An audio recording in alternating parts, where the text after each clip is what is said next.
Hello, and welcome back to another GodTube meeting. Today we are doing the internet's quickest review of every color identity in Casual Commander. While it may be impossible to eliminate all biases, I've done my best to leave my personal preferences out of the review. As part of this, some of the final grades for colors may seem lower than the math suggests, due to me curving the entire scale downwards. Additionally, I'll be looking at each color in alphabetical order, so without further ado, let's begin. We begin our review with Abzan, a color identity whose main weakness is the fact that it is a wedge, which means that it is given a lot less support over the years than most other color identities. While the depth of its commanders may not be incredibly great, most of the commanders come from precons, which makes them much stronger than your average commander. Additionally, having the ramp of green along with the removal and board wipes of both white and black makes for a very potent card quality. The most prominent archetype in this color is buy and away graveyard decks, which are some of the strongest decks you can have in the format. And behind that is life gain almost exclusively due to the Lord of the Rings precon. In the end, this leaves Abzan solidly in the A tier. Our next archetype and the first guild of the review is Azorius, a color which boasts an impressive array of commanders, which range from incredible value machines to creatures which just shut your opponents out of the game. With white's removal and blue's card draw, there really isn't much you're missing out on. And white's array of small creatures which enter the battlefield and draw a card is complemented superbly by the most powerful archetype in the colors, Link, leaving the color pair in the S tier as one of the most powerful color identities in the format.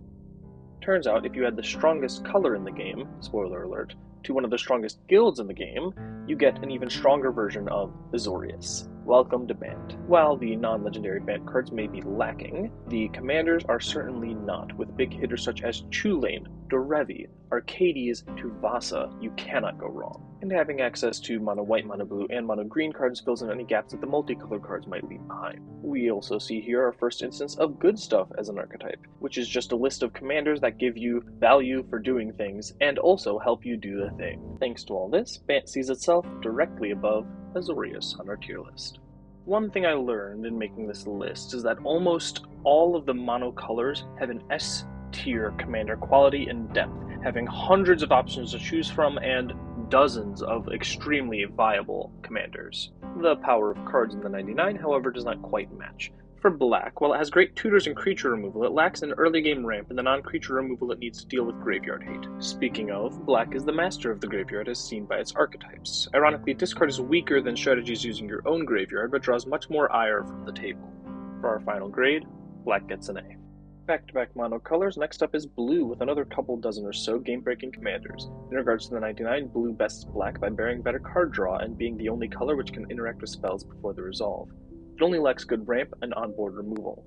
Unfortunately, the primary blue archetype of control gets hated on more than it's worth, but it makes up for that with its potent artifact commanders like Urza Lord High Artificer. In the end, blue meets black's A tier. The first low-tiered color identity, Boros is struck by the unfortunate fate of having so many commanders that all just want the same thing, combat.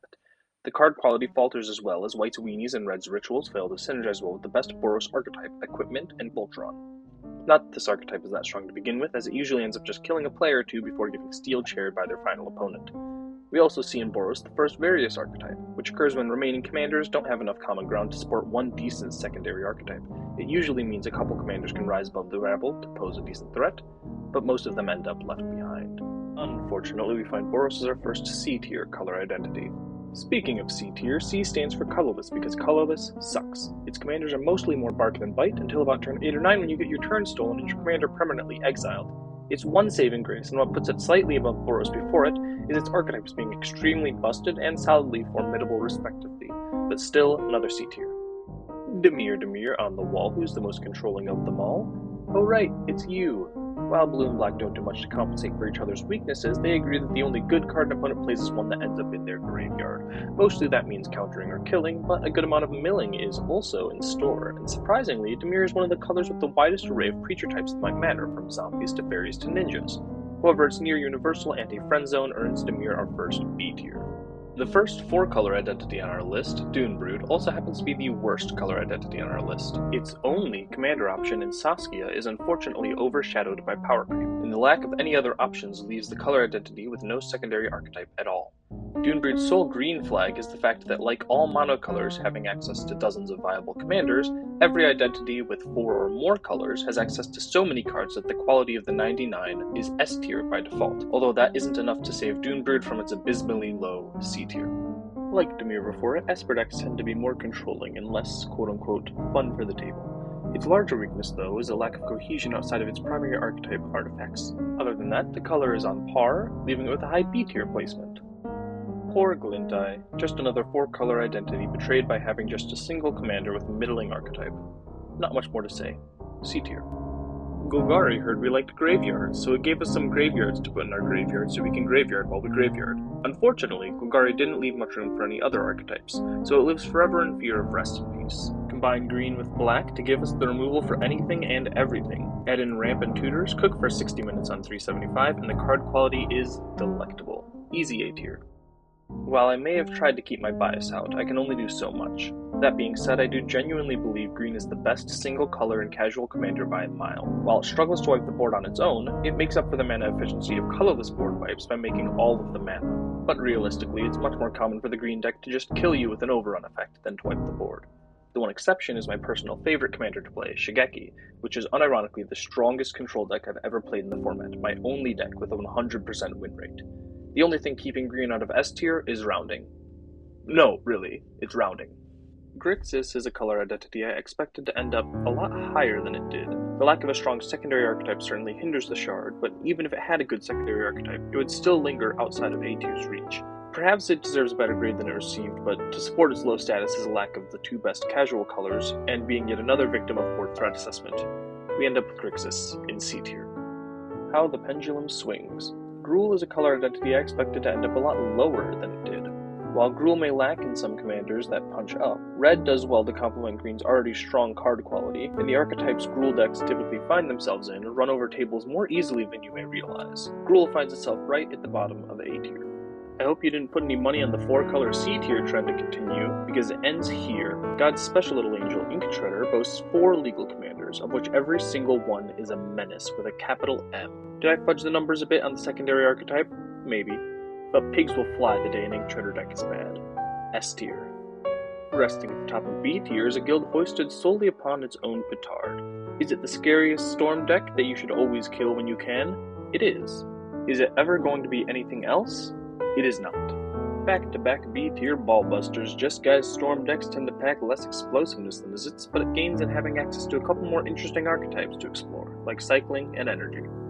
Turns out Jundamot does indeed work in Commander if you get rid of the 1-for-1 removal, outdated Tarmogoyfs, and throw in a Golgari deck with scarier commanders. Golgari with the hat, Jund, does pose itself in easy A-tier.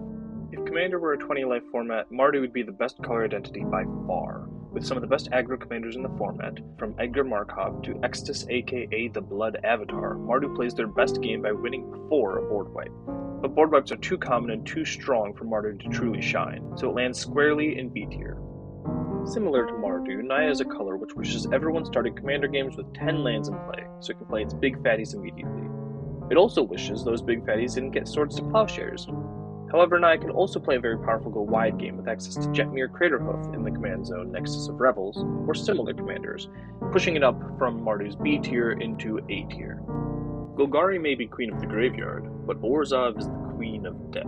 Soul Sisters and Blood Otters keep your life total high while slowly draining your opponent until their demise is merely inevitable. The only thing lacking for Orzhov is the commanders themselves, usually acting as a cog in the machine rather than the cornerstone. I used to have a commander deck for nearly every 5-color commander, but those days have long passed as we get new 5-color commanders nearly every set. To complement this, the card quality is the best by default, but the 5-color archetypes leave much to be desired. Disappointing A tier.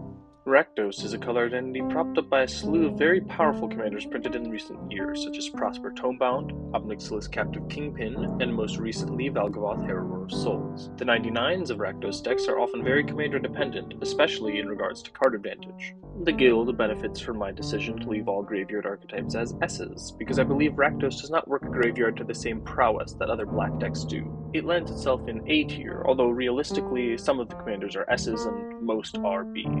Red, red, red. Expectedly, the color of speed is the worst mono color in the format with common 2+ hour games. But red is very good at what it does. What red does is often die in a blaze of glory as the rest of the table stabilizes in the mid-game and focuses the red player into the ground. It's not a bad color per se, but it certainly leaves much to be desired in this long game. A tough, but fair, B tier for the color. Selesnya is a shining example of being worse than the sum of your parts. The Stompy and Elf Ball commanders that the green cards want are largely absent, and utilizing the Ketchup Ramp white cards that synergize with small power strategies requires ignoring green's incredibly goated ramp package. It performs the role of Token Master well, but not as well as Naya or even its monocolored components at times. It's the color identity with the most wasted potential, a begrudging B tier. It was only a matter of time. Simic is the best color identity in Commander, and has been for some time now, with an endless supply of commanders to help you draw cards and put lands onto the battlefield. Green's perfect ramp and blue's counterspells to get you to the late game, and a little bit of Rusty's, you too can make your friends regret getting into this hobby. Simic is Commander on easy mode, only falling behind Izzet in number of 20-minute turns taken, and scores are only perfect S tier. Surprisingly, adding colors to Simic makes it worse. Sultai really only falters in having a decent non-graveyard archetype, otherwise it's a great color combination. A respectable A tier. Second verse, same as the first, adding colors to Simic only makes it worse. Teamer is only better than Sultai in what's sort of a technicality, but essentially boils down to it having better commanders. The awkward middle child, White. White's received a lot of much-needed 99 support in recent times, but it's to the point where I now find the commanders the least interesting part of the color. Its card draw, ramp, and removal are all second best in class, and its generic synergies are probably the best out of any color, but nearly every white commander is either too scary for its own good or kind of useless. For now, it's a B tier color identity, but I expect this to change as the color gets more slightly above average commanders. Tell me if you heard this one before. Adding colors to Simic makes it worse. No? Well, it does. Although not by much in the case of second place Witchmaw, which contains witches by the name of Atraxa. Despite only having 2 commander options, Asa barring partners, which I didn't consider until this very moment when it's way too late to reincorporate them. Whatever, most people don't play 4-color partners outside of EDH anyways. The Atraxas can be built in numerous ways, all of which makes you the archenemy. Last but not least, but also kind of middle of the road, Your Tiller. While Brea is still a potent commander with myriad game-ending combos available to her, she just doesn't stand out as much in the sea of post-The Year of Commander editions. And with no other options to back her up, she finds her color identity has sadly fallen from grace to B tier. Well, there you have it. Every color identity in Casual Commander reviewed and ranked. Here's the final tier list. Feel free to pause and take a good look over it. If you have any thoughts or questions on the specific ordering within tiers, feel free to ask in the comments and I'll be sure to respond. Until next time, have a wonderful life.